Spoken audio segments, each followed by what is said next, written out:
ആകാശവാണി കവരത്തിയുടെ യുവവേദി എന്ന പരിപാടിയിലേക്ക് ഏവർക്കും സ്വാഗതം. ഇന്ന് യുവവേദിയിൽ നമ്മളോടൊപ്പം doctor Ali Azhar, oncologist, Indira Gandhi hospital, Kavaratti. അദ്ദേഹം ഹിമാചൽ പ്രദേശിലെ ചിത്കുൾ എന്ന് പറയുന്ന വില്ലേജിൽ നടത്തിയ യാത്രാനുഭവം നമ്മളുമായി പങ്കുവെക്കുന്നു. ഞാൻ ഡോക്ടർ അലി അസ്ഹർ, ഇവിടെ ഗവൺമെൻറ് ഇന്ദിരാഗാന്ധി ഹോസ്പിറ്റലിൽ ഡോക്ടറായി വർക്ക് ചെയ്യുന്നു.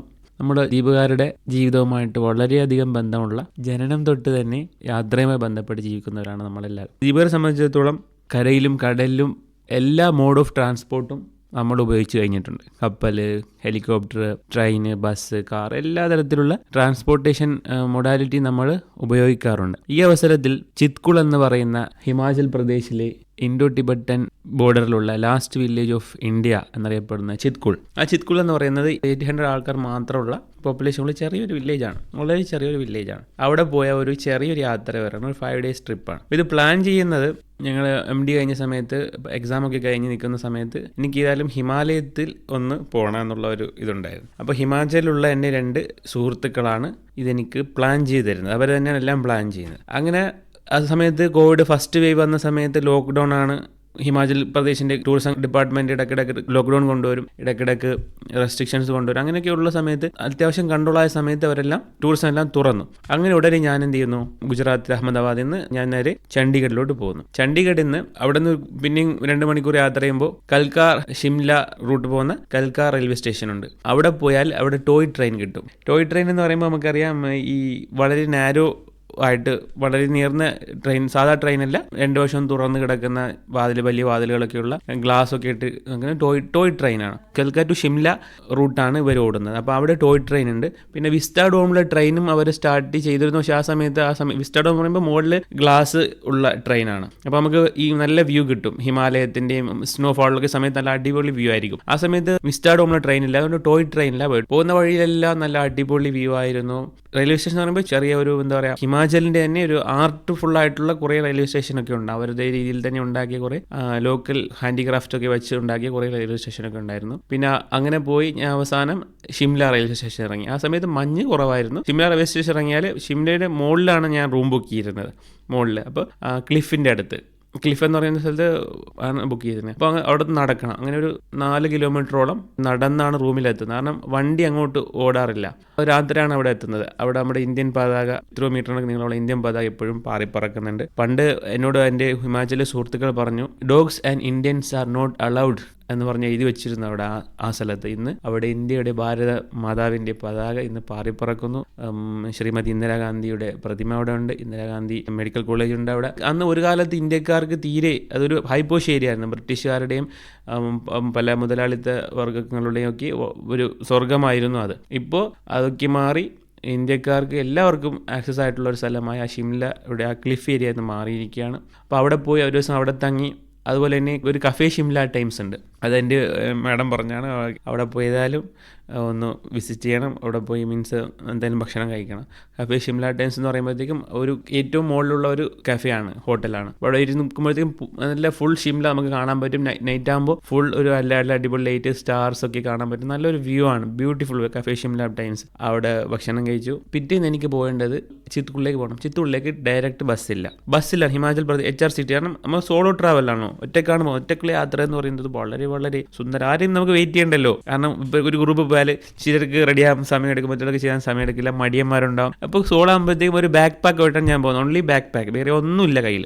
അങ്ങനെ അവിടെ നിന്ന് പോയി ഞാൻ പിന്നെ ബസ്സിൽ അന്വേഷിച്ചു. പറഞ്ഞ് താഴോട്ട് പോകണം. അവിടെ 2 bus stand, old bus stand, new bus stand Shimla. അപ്പോൾ ഓൾഡ് ബസ് സ്റ്റാൻഡിൽ നിന്നേ കിട്ടുള്ളൂ എന്ന് പറഞ്ഞു. പിന്നെ ഞാൻ അവിടെ വണ്ടി സംഘടിപ്പിച്ച് ഞാൻ താഴെ വന്ന് ബസ് സ്റ്റോപ്പിൽ വെയിറ്റ് ചെയ്തപ്പോൾ അവിടെ ഒരു ഡ്രൈവർ പറഞ്ഞു, ഈ ബസ് പോകുമെന്ന് പറഞ്ഞു. പക്ഷേ ഷിംല വഴി പോകില്ല, സരഹൻ വാലി വഴി പോകും. ഞാൻ പറഞ്ഞു ലാസ്റ്റ് സ്റ്റോപ്പ് ഏതാണോ അവിടെ ഞാൻ ഇറങ്ങിക്കോളാം. അങ്ങനെ ഒരു രസം. അപ്പോൾ പറഞ്ഞാൽ നമുക്ക് നോക്കണ്ടല്ലോ, ഇടയ്ക്കിടയ്ക്ക് ഇറങ്ങേണ്ട കാര്യമില്ല. അപ്പോൾ ലാസ്റ്റ് സ്റ്റോപ്പ് എവിടെയാണോ അവിടെ ഞാൻ ഇറങ്ങിക്കോളാം എന്ന് പറഞ്ഞു. അങ്ങനെ ഞാൻ കയറി.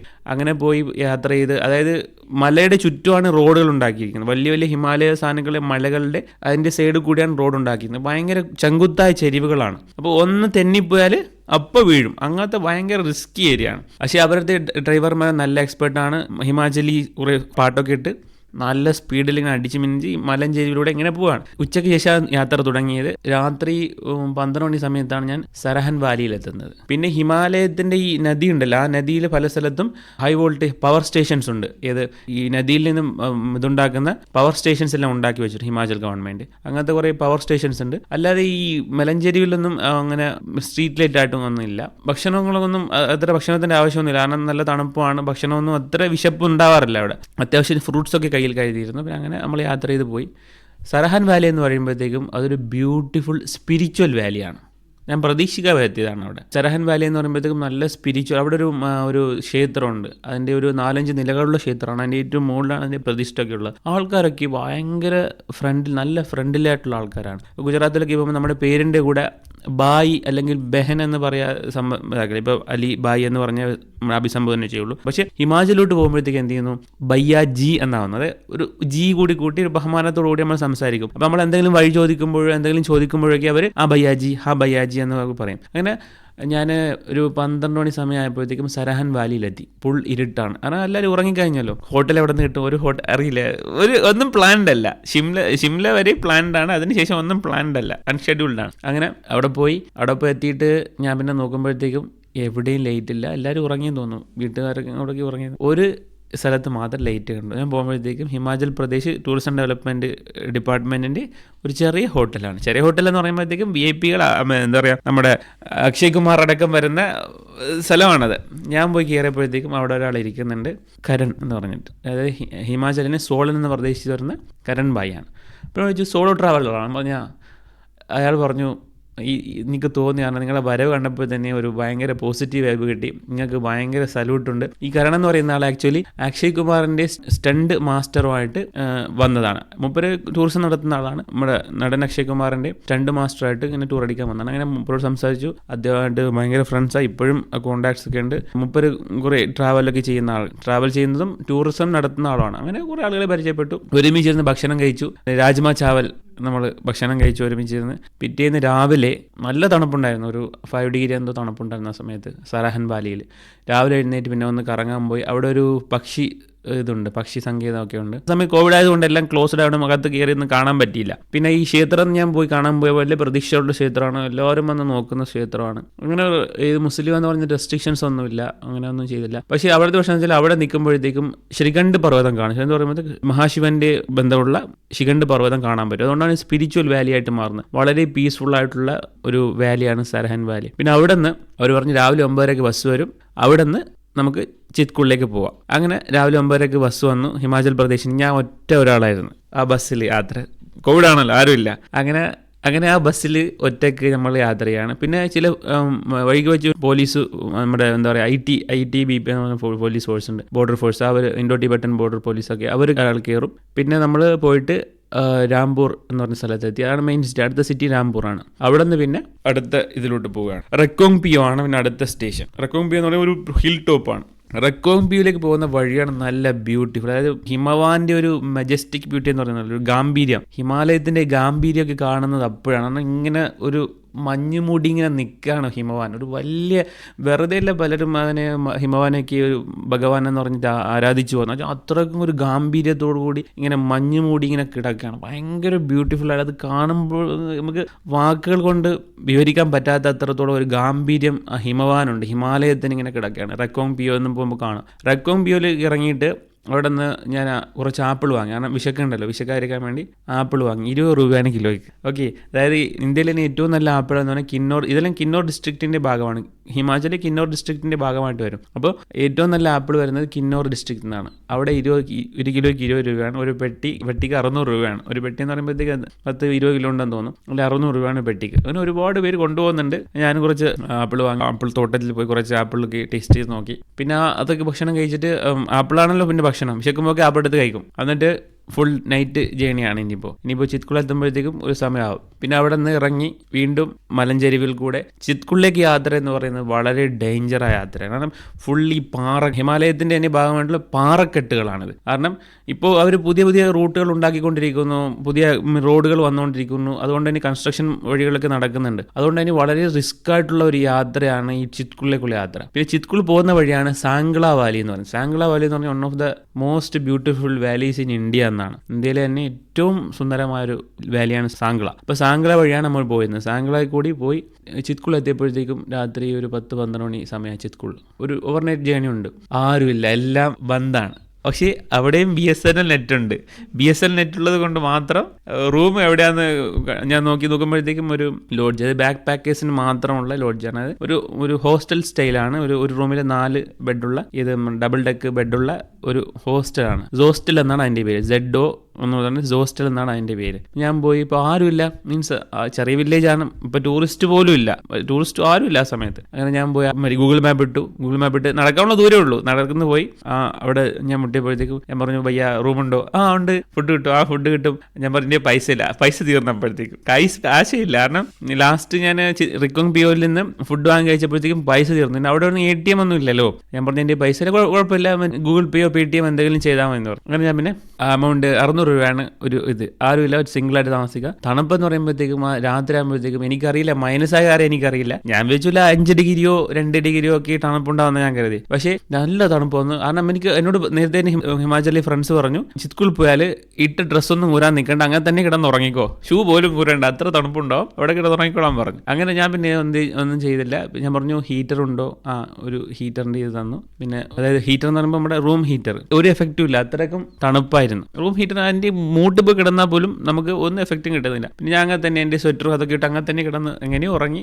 രാവിലെ എണീറ്റപ്പോഴത്തേക്ക് ഞാൻ മൊബൈൽ നോക്കിയപ്പോഴത്തേക്കാണ്, മൊബൈലിൽ ഇപ്പോൾ ഞാൻ സ്ക്രീൻഷോട്ട് എടുത്ത് വെച്ചിട്ടുണ്ട്, -9 ഡിഗ്രിയാണ് തണുപ്പ്. പിന്നെ രാവിലെ എഴുന്നേറ്റ് ഞാൻ വാലി ഉണ്ട്, അത് ബാസ്പ റിവർ എന്ന് പറഞ്ഞ റിവർ ഇങ്ങനെ ഒഴുകുന്നുണ്ട്. അവിടെ ക്യാമ്പൊക്കെ നടക്കും, നൈറ്റ് ക്യാമ്പൊക്കെ നടക്കും. ആ സമയത്ത് ആരും ഇല്ലാത്തതുകൊണ്ട് ക്യാമ്പൊന്നും ഇല്ല. ബാസ്പ റിവറിൽ ഞാൻ പോയി അവിടെ കുറച്ച് നേരം ഇരുന്നു. എന്ന് പറഞ്ഞാൽ ഫ്രഷ് എയർ ആണ് അവിടെ. ഫ്രഷ് എന്ന് പറഞ്ഞാൽ ലോകത്ത് ഏറ്റവും നല്ല ഫ്രഷ് എയർ ഇതിൻ്റെ മുകളിൽ 11,000 അടി ഉയരെയാണ് ചിത്കുൾ എന്ന് പറയുന്നത്. 11,000 ഫീറ്റ് ഉയരത്തിലാണ് ചിത്കുൾ. അതുകൊണ്ട് അത്രയും ഫ്രഷ് ആയിട്ടുള്ള എയറാണ്. പിന്നെ അതിൻ്റെ അവിടെയൊക്കെ നടന്ന് കണ്ടു. അവിടുത്തെ ആൾക്കാർ കൂടുതലിങ്ങനെ വില്ലേജ് ആൾക്കാരൊന്നും കൂടുതൽ അടുക്കുന്നില്ല. അപ്പോൾ ശല്യമൊന്നുമില്ല, മീൻസ് ആർക്കും ബുദ്ധിമുട്ടൊന്നുമില്ല. പക്ഷേ ആളുകൾക്ക് അവർക്കൊരു ഇതാണ്, അവരുടെ കൾച്ചറോ എന്തോ ആയിരിക്കും, നമ്മളോട് കൂടുതൽ ഈ ടൂറിസ്റ്റിനോട്ട് അത്ര മിങ്കിൾ ചെയ്ത ആൾക്കാരാണ്. പക്ഷേ അവിടുത്തെ ടൂറിസം കേന്ദ്രം നടത്തുന്ന ഈ ലോഡ്ജൊക്കെ നടത്തുന്ന ആൾക്ക് ഭയങ്കര നല്ല ഫ്രണ്ട്ലിയാണ്. രാവിലെ എനിക്ക് ബ്രെഡൊക്കെ ഉണ്ടാക്കി തന്നു, ഓംലെറ്റ് ഒക്കെ ഉണ്ടാക്കി തന്നു. പിന്നെ അവിടുത്തെ പ്രൊഡക്ട്സ് ഒക്കെ എനിക്ക് വാങ്ങിച്ചു തന്നു. കാരണം എൻ്റെ കയ്യിൽ പൈസ, എൻ്റെ പൈസ കുഴപ്പമില്ല, എൻ്റെ പേരറിയില്ല, എൻ്റെ നാടറിയില്ല, എൻ്റെ ഐഡിയ ഒന്നും ചോദിക്കുന്നില്ല. പക്ഷേ കുഴപ്പമില്ല, നിങ്ങൾ പിന്നെ ഗൂഗിൾ പേയോ PTM ഒക്കെ ചെയ്താൽ മതി. അത്രയ്ക്കും ട്രസ്റ്റുള്ള ആൾക്കാർ, നല്ല ആൾക്കാരാട്ടോ. അപ്പോൾ ഞാൻ പറഞ്ഞു എൻ്റെ കുഴപ്പമില്ല, പോകുമ്പോൾ പിന്നെ ചെയ്താൽ മതി എന്ന് പറഞ്ഞു. അങ്ങനെ ഇപ്പോഴും അവിടുത്തെ കുറേ ഫ്രണ്ട്സ് ഇപ്പോഴും എൻ്റെ ഉണ്ടാവും. ഇടയ്ക്കിടയ്ക്ക് ഇപ്പോൾ എന്താ സംഭവിക്കുന്നത്, അവിടെ മഞ്ഞ് വീഴുന്നുണ്ടോ, ഇടയ്ക്കിടയ്ക്ക് ഫോട്ടോസൊക്കെ അയക്കും. നല്ല ബന്ധങ്ങളൊക്കെ ഉണ്ടാക്കിയിട്ടുണ്ട്. അപ്പോൾ ഓരോ സ്ഥലത്തിൻ്റെയും ഒരു അട്രാക്ഷൻ എന്ന് പറയുന്നത് അവിടുത്തെ ആൾക്കാരാണ്. അവിടെ സ്ഥലത്തിൻ്റെ ഭംഗിയേക്കാളും കൂടുതൽ അവിടുത്തെ ആൾക്കാരുടെ സ്വഭാവമാണ് വീണ്ടും വീണ്ടും ടൂറിസ്റ്റിനെ ആകർഷിക്കുന്നത് എന്നുള്ളതാണ്. അപ്പോൾ അവർ ബയ്യാജി എന്ന് വിളിക്കുന്നു, അവർക്ക് നമുക്ക് ആവശ്യമുള്ള നമ്മുടെ പേരും ഒന്നും അറിയാതെ തന്നെ അവർ നമ്മളെ സഹായിക്കാൻ വരുന്നു. അങ്ങനത്തെ കുറേ കാര്യങ്ങളൊക്കെ നമുക്ക് ഈ സമയത്ത് കാണാൻ പറ്റി. പിന്നെ അവരുടേതായ പ്രൊഡക്ട്സുകൾ, അവരുടേതായ എന്താ പറയുക മുന്തിരിച്ചാറ്, അത് ഇതെല്ലാം നമുക്ക് കൊണ്ടുവന്ന് തരുന്നു, കുടിക്കാനും ആവശ്യത്തിനൊക്കെ സഹായങ്ങളൊക്കെ ചെയ്യുന്നു. അതൊക്കെ വലിയ നല്ല ഇതാണ്. പിന്നെ ചിത്കുൾ നടന്ന് കണ്ടു, കുറേ സ്ഥലമുണ്ട്. പിന്നെയും ഈ ബാസ്പ റിവറൊക്കെ നല്ല അടിപൊളിയായിട്ട് ഇങ്ങനെ ഫ്ലോ ചെയ്ത് പോകുന്നു. എന്താ പറയുക, ഒരു പ്രത്യേക ലാൻഡ്സ്കേപ്പ്. അതിൻ്റെ ഫോട്ടോസ് കണ്ടാലാണ് നമുക്ക് മനസ്സിലാവുന്നത്. ഭയങ്കര ഒരു നല്ലൊരു ബ്ലൂ സ്കൈ, പിന്നെ ഒരു ഗ്രീൻ കളർ റിവർ, അങ്ങനെ ഹിമാലയത്തിൻ്റെ മഞ്ഞ് മൂടിയ വൈറ്റ്, ഇതെല്ലാം കൂടി ഒരു ഡിഫറെൻറ്റ് വെറൈറ്റി കളറാണ് വരുന്നത്. മഞ്ഞ കളറുണ്ട്, ഓറഞ്ച് കളറുണ്ട്, പല ജാതി കളറും ഈ ഇതിലേക്ക് മരത്തിൻ്റെ പച്ച കളർ ഇങ്ങനെ വരുമ്പോഴത്തേക്കും ഒരു ലാൻഡ്സ്കേപ്പ് തന്നെ മാറുകയാണ്. നല്ലൊരു ബ്യൂട്ടിഫുൾ ആയിട്ടുള്ള, അതിങ്ങനെ നമ്മൾ ആ ബാസ്പ റിവറിൻ്റെ അവിടെ നിൽക്കുമ്പോഴാണ് നമ്മൾ എത്ര ചെറുതാണെന്ന് നമ്മൾ മനസ്സിലാകുന്നത്. വലിയ ഹിമാലയം, വലിയൊരു ആകാശം, വാലി ഇങ്ങനെ ഇങ്ങനെ കിടക്കുകയാണ്. നമ്മൾ മനുഷ്യൻ എത്രത്തോളം ചെറുതാണ് എന്ന് നമുക്ക് മനസ്സിലാക്കാൻ പറ്റും. മാത്രമല്ല നമ്മൾ ശ്വസിക്കുന്ന എയർ നല്ല ഫ്രഷ് എയറാണ്. ആ ചിത്കുളിൽ നിന്ന് ഞാൻ തിരിച്ച് ചണ്ഡീഗഡ് എത്തിയപ്പോഴാണ് എനിക്ക് ശ്വാസം മുട്ടൽ വന്നത്. കാരണം ചണ്ഡീഗഡിലേക്ക് എയർ എന്ന് പറയുന്നത് ഭയങ്കര പൊല്യൂട്ടഡ് ആണല്ലോ. നമുക്ക് അവിടെ നിന്ന് ജീവിച്ചിട്ട് വരുമ്പോഴത്തേക്കും ഇവിടെ വന്ന് ശ്വാസം മുട്ടിപ്പോകും. അതുപോലെ തന്നെ അവിടേക്ക് ജീവിക്കുന്ന ആളുകൾക്ക് നല്ല സുന്ദരന്മാരും സുന്ദരികളാണ്. കാരണം ഹൈ ആൾട്ടിറ്റ്യൂഡ് ജീവിക്കുന്ന ആളുകൾ നല്ല സുന്ദരികളും സുന്ദരന്മാരുമായ ആൾക്കാരാണ്. പിന്നെ ആപ്പിളൊക്കെ ഇങ്ങനെ എന്താ പറയുക കായ്ച്ചിങ്ങനെ നിൽക്കുകയാണ്. കുറേ പേര് ഇങ്ങനെ പ്ലക്ക് ചെയ്ത് ഇങ്ങനെ ലോഡ് ചെയ്യുന്നുണ്ട് കൊണ്ടുപോകാൻ വിൽക്കാനൊക്കെ ആയിട്ട് മാർക്കറ്റിലോട്ടൊക്കെ. അങ്ങനത്തെ കുറേ കാഴ്ചകളുണ്ട്. ആപ്പിളൊക്കെ കഴിച്ചു. നല്ല സന്തോഷമായിട്ട് നമ്മൾ ചിത്കുളിൽ നിന്ന് തിരിച്ച് പോരാൻ പറ്റിയെന്നുള്ളതാണ്. ശരിക്കും പറഞ്ഞാൽ അവിടെ ഒരുപാട് ഓഫറൊക്കെ ഉണ്ടായിരുന്നു. ഹോട്ടലിൽ താമസിക്കുകയാണെങ്കിൽ 50% ഓഫ്, പിന്നെ ട്രെയിനിലാണെങ്കിൽ നമുക്ക് സ്വസ്ഥമായിട്ട് സൗകര്യമായിട്ട് യാത്ര ചെയ്യാം, ഒരു തിക്കും തിരക്കും ഇല്ലാതെ. പക്ഷേ ഏറ്റവും കൂടുതൽ എൻജോയ് ചെയ്തതെന്ന് വെച്ചാൽ ആ സമയത്ത് ലോക്ക്ഡൗൺ ഇല്ലാതെ കേസുകളും കുറവായിരുന്നു ഹിമാചൽ. അതുകൊണ്ട് ഹിമാചൽ പാട്ടുകളുണ്ട്, ലോക്കൽ ഫോക്ക് സോങ്സ് കേട്ടുകൊണ്ടുള്ള നല്ല സ്പീഡിലുള്ള ബസ് യാത്ര ഉണ്ടല്ലോ. അതായത് ഈ മലയുടെ സൈഡിൽ കൂടെയുള്ള നല്ല സ്പീഡിൽ പോകുന്ന ഹിമാചലിൽ സോങ് കേട്ടുകൊണ്ടുള്ള യാത്രകൾ ഭയങ്കര എക്സൈറ്റ്മെൻ്റ് ആയിരുന്നു. ഒരുപാട് എൻജോയ് ചെയ്തു തരാൻ പറ്റിയെന്നുള്ളതാണ്. ഓരോ യാത്ര കഴിയുമ്പോഴും നമ്മുടെ ലൈഫിനെ കുറിച്ച് തന്നെ പഠിക്കുന്നു. നമ്മുടെ ക്വാളിറ്റി ഇമ്പ്രൂവ് ചെയ്യാൻ പറ്റും. അതായത് യാത്ര ചെയ്ത് നമുക്ക് ഒരുപാട് സംസ്കാരങ്ങൾ മനസ്സിലാക്കും. നമ്മുടെ സംസ്കാരം എന്ന് പറയുന്നത് വളരെ ക്ലോസ്ഡ് കമ്മ്യൂണിറ്റിയിലുള്ള സംസ്കാരമാണ്. പലർക്കും നമ്മുടെ കൂടുതൽ ആൾക്കാർക്കും അസൂയയും എൻമിറ്റിയും ശത്രുതയൊക്കെയാണ് കൂടുതലുള്ളത്. നമ്മൾ സഞ്ചരിച്ച് കഴിയുമ്പോഴാണ് നമുക്ക് മനസ്സിലാകുന്നത് ലോകം വളരെ വലുതാണ്, ലോകത്തെ ഒരുപാട് നല്ല ആൾക്കാരുണ്ട്. ആ നല്ല ആൾക്കാരുടെ സ്വഭാവമാണ് നമ്മൾ സ്വീകരിക്കുക. ഉദാഹരണം പറഞ്ഞാൽ ഞാൻ ചിത്കുളിൽ നിന്ന് തിരിച്ചു വരികയാണ്, എനിക്ക് ഷിംല വഴി പോകണം. എൻ്റെ ഫ്രണ്ട്സ് പറഞ്ഞു ഷിംലയിൽ ഇറങ്ങി തങ്ങിയിട്ട് പോകും. ഞാൻ പറഞ്ഞില്ല, എനിക്ക് തങ്ങാൻ പറ്റില്ല, കാരണം എനിക്ക് അത്ര തണുപ്പാണ്. കാരണം അത്ര തണുപ്പ് ഞാൻ പ്രതീക്ഷിച്ചില്ലല്ലോ. അങ്ങനെ ചിത്കുളിൽ നിന്ന് 20 മണിക്കൂർ ഒറ്റ യാത്രയാണ്. ബസ്സുകൾ കയറി മാറി കയറി ചിത്കുളിൽ നിന്ന് സാംഗ്ലയിൽ നിന്ന് രാംപൂർ ബുഷാറിൽ നിന്ന് ഷിംല ടു ചണ്ഡീഗഡ്, അങ്ങനെ 20 മണിക്കൂർ ഒറ്റയടിക്ക് ഒരു ബസ് മാറി കയറി വരികയാണ്. അങ്ങനെ ഷിംലയിൽ വന്ന് ഞാൻ ഓൾഡ് ബസ് സ്റ്റാൻഡിൽ ഇറങ്ങി. എനിക്കറിയില്ല ഓൾഡ് ബസ് സ്റ്റാൻഡിൽ നിന്ന് ചണ്ഡീഗഡിലേക്ക് ബസ് കിട്ടില്ല എന്ന്. അപ്പോൾ അവിടെ കുറേ ഡ്രൈവർമാരിങ്ങനെ പാതിരാത്രി അവർ വണ്ടിയൊക്കെ അവർ പറഞ്ഞു, ഭയ്യാജി ഇങ്ങനെ ഇവിടെ നിന്ന് ചണ്ഡീഗഡിലേക്ക് ബസ് കിട്ടില്ല, ഞങ്ങൾക്ക് ന്യൂ ബസ് സ്റ്റാൻഡിൽ പോകണം. അപ്പോൾ ഒരാൾ പറഞ്ഞു ഞാൻ കൊണ്ട് ഇറക്കി തരാമെന്ന് പറഞ്ഞു. ഞാൻ പറഞ്ഞു കുഴപ്പമില്ല, ക്യാഷ് തരാം, ഞങ്ങൾ വെറുതെ ആക്കണ്ട. അതിൻ്റെ ഇടയ്ക്കാണ് ഒരു ബസ് അതിലേ പോകുന്ന കണ്ടു, HRCTC ബസ് പോകുന്ന കണ്ടു. അപ്പോൾ ഉടനെ ഇയാൾ പോയി റോഡിൻ്റെ സൈഡിൽ കൈ കാണിച്ച് ഇന്ന് ആ ബസ്സിന് സ്റ്റോപ്പ് ചെയ്യിക്കുകയാണ് എന്നെ കയറ്റാൻ വേണ്ടി. ആവശ്യമില്ല, അയാളുടെ ടാക്സി ഓടിയാൽ കാശ് കിട്ടും. പക്ഷേ അങ്ങനത്തെ സ്വഭാവങ്ങളുള്ള ആൾക്കാരുണ്ട്. കാരണം എന്നെ എങ്ങനെയെങ്കിലും താഴെ എത്തിക്കുക എന്നുള്ളതാണല്ല, പക്ഷേ കാശല്ല അയാൾ. അപ്പം അങ്ങനെ സഹായിച്ച ഒരു പാതിരാത്രിയാണ്, 2 മണി 3 മണി സമയത്ത് അയാൾ ബസ് നിർത്തി എന്നെ കയറ്റി പറഞ്ഞിങ്ങനെ സ്റ്റാൻഡിൽ ചണ്ഡീഗഡ് പോകാനുള്ള ആളാണ് പറഞ്ഞു. അപ്പോൾ അങ്ങനെ ഹെൽപ്പ് ചെയ്യുന്ന ഒരുപാട് ആൾക്കാർ നമ്മൾ സ്നേഹത്തോടെ ഭയ്യാജി എന്ന് വിളിക്കുമ്പോൾ തന്നെ ഉണ്ടല്ലോ, ആ ഒരു വിളിയിൽ തന്നെ ഒരു സ്നേഹമുണ്ട്. നമ്മൾ ഒരുപാട് ടൂറിസ്റ്റ് നമ്മുടെ നാട്ടിലേക്ക് വരുമ്പോഴേക്കും അവർക്ക് നമ്മുടെ ഒരു ഹോസ്പിറ്റാലിറ്റി കൊടുക്കാൻ പറ്റാത്തത് കൊണ്ടാണ് നമ്മുടെ ദ്വീപുകാരുടെ ഒരു ന്യൂനതയായിട്ട് കാണുന്നത്. അതുകൊണ്ട് ദ്വീപുകാർ ഒരുപാട് യാത്ര ചെയ്യേണ്ടിരിക്കും. നമ്മൾ കണ്ടു കൊച്ചി, മംഗലാപുരം, എന്താ പറയുക, കോഴിക്കോടൊക്കെയാണ്. പക്ഷെ അതിന് അപ്പുറത്ത് എത്രയോ വലിയ വലിയ ലോകങ്ങളുണ്ട്. കശ്മീറൊക്കെ ഞാൻ 2-3 പ്രാവശ്യം പോയിട്ടുണ്ട്. ഒരുപാട് ഫ്രണ്ട്സ് ഉണ്ട് അവിടെ. അങ്ങനെ ഒരുപാട് സ്ഥലങ്ങൾ നമ്മൾ ഇനിയും എക്സ്പ്ലോർ ചെയ്യേണ്ടിയിരിക്കുന്നു. ഒരുപാട് യാത്രകൾ നടത്തി ഓരോ യാത്രകളും നമ്മളെ ക്വാളിറ്റി കൂട്ടാനുള്ളതാണ്. നമുക്ക് ലോകത്തെക്കുറിച്ച് കൂടുതൽ മനസ്സിലാക്കി ആ ലോകത്തിനനുസരിച്ച് നമ്മുടെ ജീവിത നിലവാരം ഉയർത്താൻ നമുക്ക് കഴിയണം എന്നുള്ളതാണ് ഈ അവസരത്തിൽ എനിക്ക് പറയാനുള്ളത്. ഇന്ന് യുവവേദിയിൽ നമ്മളോടൊപ്പം പങ്കെടുത്തത് doctor Ali Azhar, oncologist, Indira Gandhi hospital, Kavaratti. ഈ പരിപാടി നിങ്ങൾക്കായി തയ്യാറാക്കിയത് നസീബുദ്ദീൻ ബണ്ടംപള്ളി.